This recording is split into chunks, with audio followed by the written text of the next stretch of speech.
In the world of automotive media, Tesla has held the spotlight for quite a few years. What started out originally as kind of like a science experiment between two engineers has quickly grown into one of the fiercest electric car companies across the globe. Every manufacturer is constantly looking at what Tesla is doing, especially when they introduced the Model 3. When this car came out 3 years ago, it was designed to be the electric car for the mass market. I mean, Tesla said there was a $35,000 one coming. It was a car that was designed to bring electric cars to everybody across the world. Now, of course, Tesla has done very well for themselves over the years, especially when they finally fixed their production issues. However, there's an all-new Tesla coming for 2020, the Model Y crossover, which essentially takes everything that we like about the Model 3, but raises it up a few inches, gives us more interior space, and basically delivers that affordable electric small crossover that Americans have been asking for years. So the big question in this video that I want to figure out, is the Model Y capable of finally bringing Tesla to full profitability? That's what we're here to find out.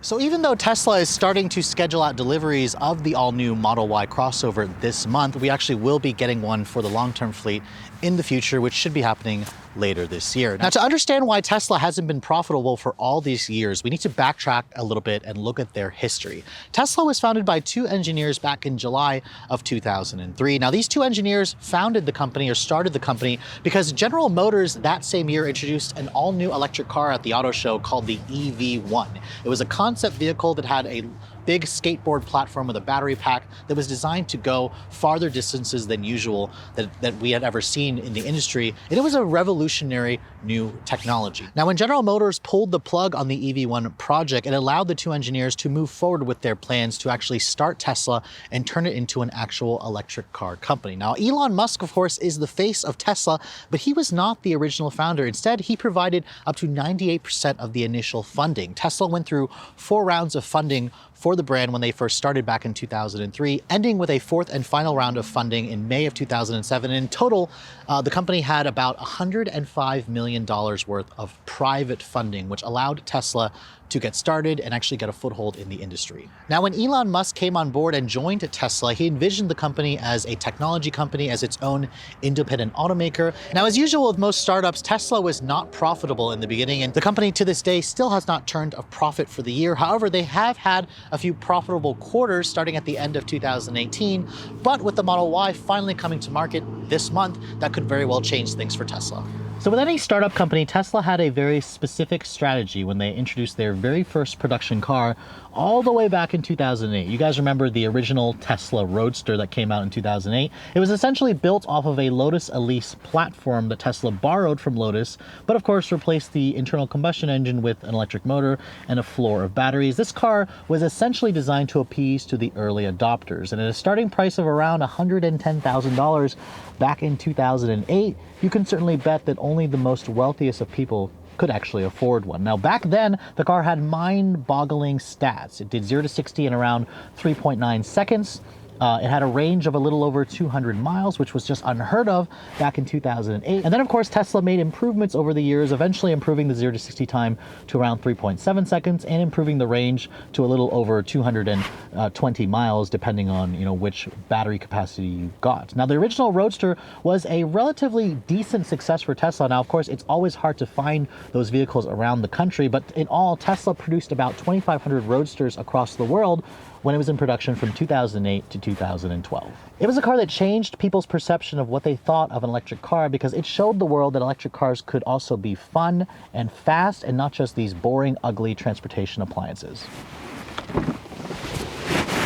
Now, because the Tesla Roadster was such a niche vehicle, the company decided to introduce an all-new vehicle for 2012, the original Model S sedan. Now, this is a car that won numerous awards across the industry back in 2012 because it was a big, full-size luxury sedan. Actually, it was a hatchback that offered space for your family, room for all their stuff, and it was the first kind of premium electric car that really changed people's perception of EVs, because this car could go around 208 miles when it first came out, when it had the 60 kilowatt hour battery pack. And if you guys went for the performance models, they did 0 to 60 in around 4 seconds. Now, back in 2012, that performance was again reserved for the most expensive, most highest performing supercars out there. And the fact that Tesla did all that on an electric car was simply mind-blowing to a lot of enthusiasts, to a lot of regular consumers. So those of you who could actually afford its price tag of around $70,000 back in 2012, found yourself with a very different kind of electric car. And Tesla went on to actually build around 260,000 Model S's across the globe, making it the second best-selling EV, right behind the Nissan Leaf in terms of volume. Now, over the years, of course, Tesla has made improvements to the Model S. The current one today offers up to 390 miles of total range, which is still the most range that you can find on a production EV.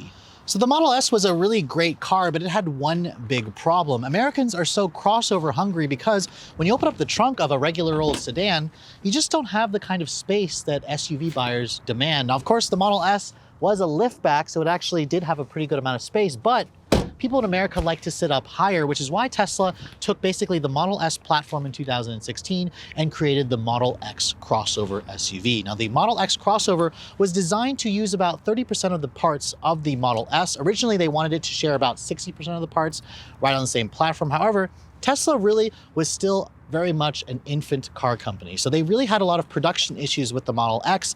Another reason why they had big issues with it was because of that vehicle's Falcon wing doors. If you guys remember the Model X, it's got these big doors on the rear that flip up kind of like a Lamborghini. They're electrically controlled.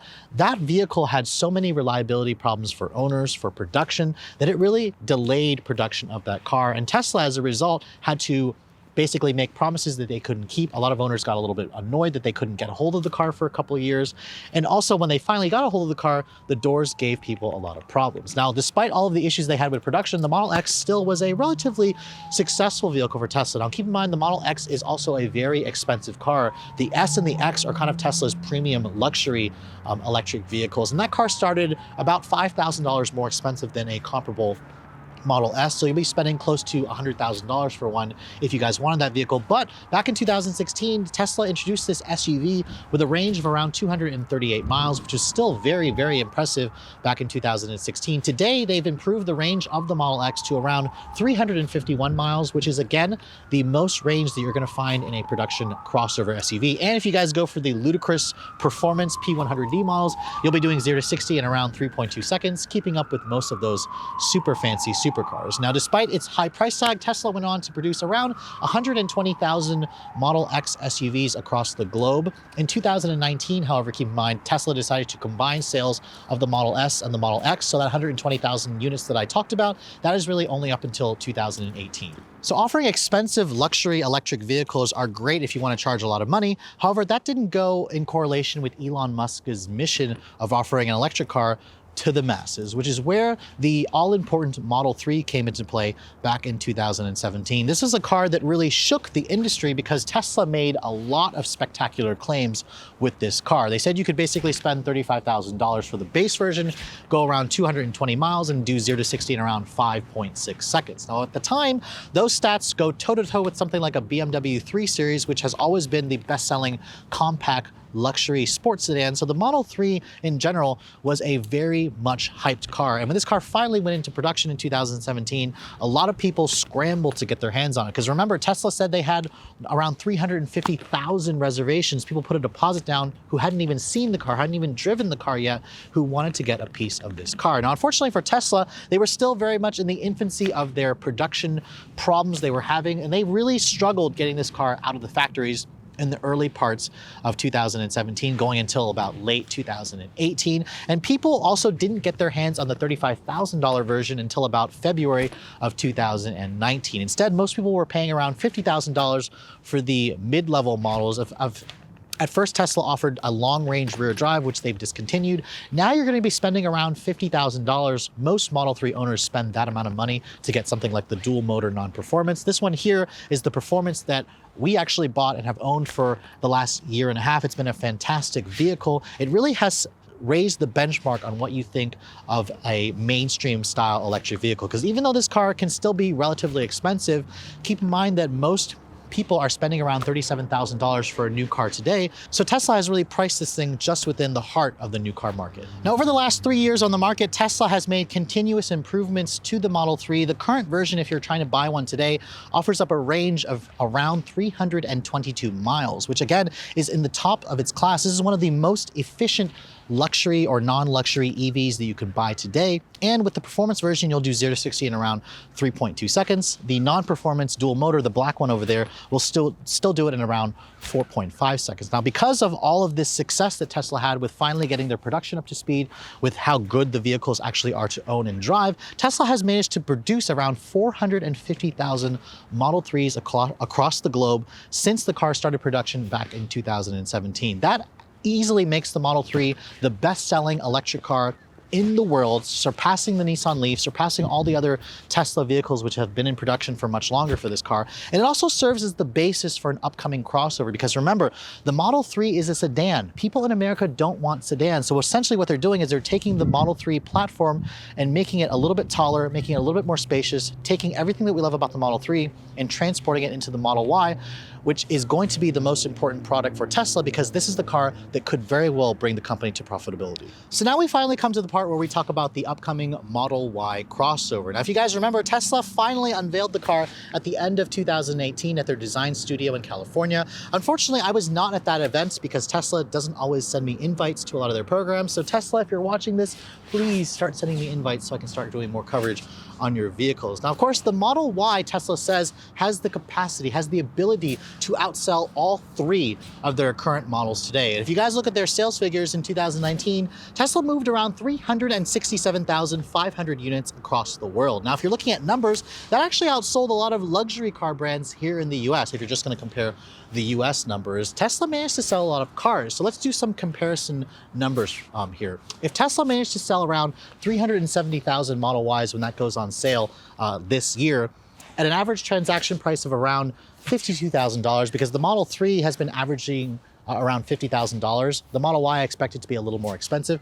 That would essentially, on paper, bring Tesla an additional $19.2 billion. That's right, I said $19.2 billion. Now, if you look at Tesla's operating revenue from 2019 without the Model Y, the company actually managed to bring in around $24 billion in just revenue. Now, of course, I didn't say that was profits because they have their own operating expenses, but essentially when the Model Y goes in production, they could double their revenue for the year, which is going to be a great thing for Tesla because, as you guys know, every company needs to be making money. Now, the reason why Tesla has such high expectations in terms of sales for the Model Y, because if you look at the compact crossover segment as a whole in America, the best-selling model in the US was the Toyota RAV4. In 2019, Toyota managed to sell around 450,000 RAV4s. Now, of course, the RAV4 is a little bit less expensive, but you can option up a RAV4 to be a little over $40,000. And the Model Y, when it goes on sale, will have a starting price of around $39,000 for the standard range rear drive model. Now, the standard range model offers a range of around 230 miles. You'll do 0 to 60 in around 5.9 seconds. Now, of course, that vehicle is not available until early 2021.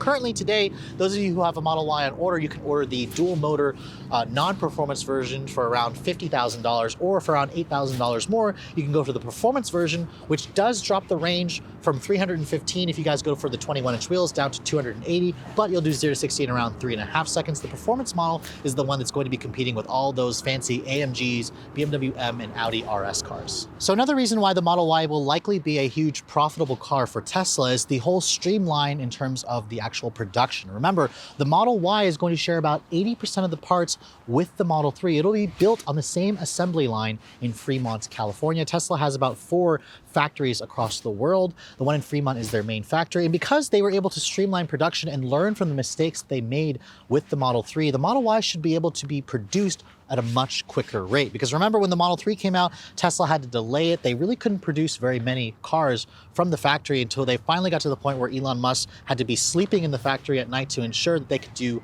5,000 cars per week.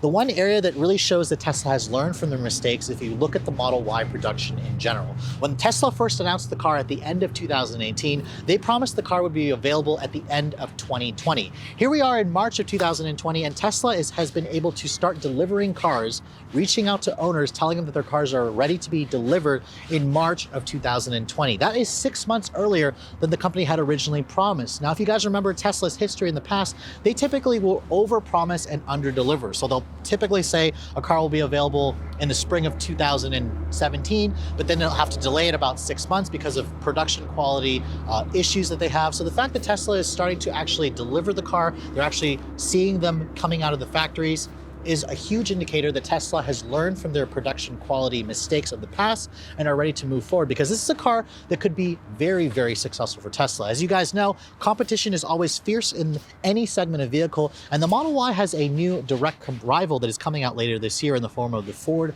Mustang Mach-E. I actually did coverage of that car at LA in November last year. It's a car that again offers around 300 miles of range. They offer a GT performance version that'll do 0 to 60 in under 4 seconds.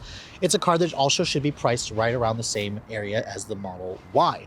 Ford says the Mach-E will be going on sale at the end or summer of 2020, with the performance version going on sale in spring of 2021. If Tesla can beat Ford to the market with the Model Y, they'll be able to ride the train of hype they've always had and get that car to customers first. Because as you guys know, with Model 3 owners basically saying they love their car but they need a little bit more space, I imagine there's a lot of owners out there who are probably looking to trade in their Model 3 for a Model Y. So I want to know in the comments below, if you guys have a Model 3, are you also interested in trading it in or adding a Model Y to your garage? Let me know in the comments below. So with the all-new Model Y crossover finally coming to market, it actually gives Tesla the opportunity to double their revenue. We're talking double in the billions of dollars, which should finally put the company into that profitability scale. I know a lot of you have been questioning Tesla's sustainability, especially within the auto exec world. If you guys look at Bob Lutz, he's always been a Tesla hater from the start. He's the guy that used to be the CEO of General Motors about a decade and a half ago. However, as you can see, Tesla has really proved a lot of the haters wrong. And again,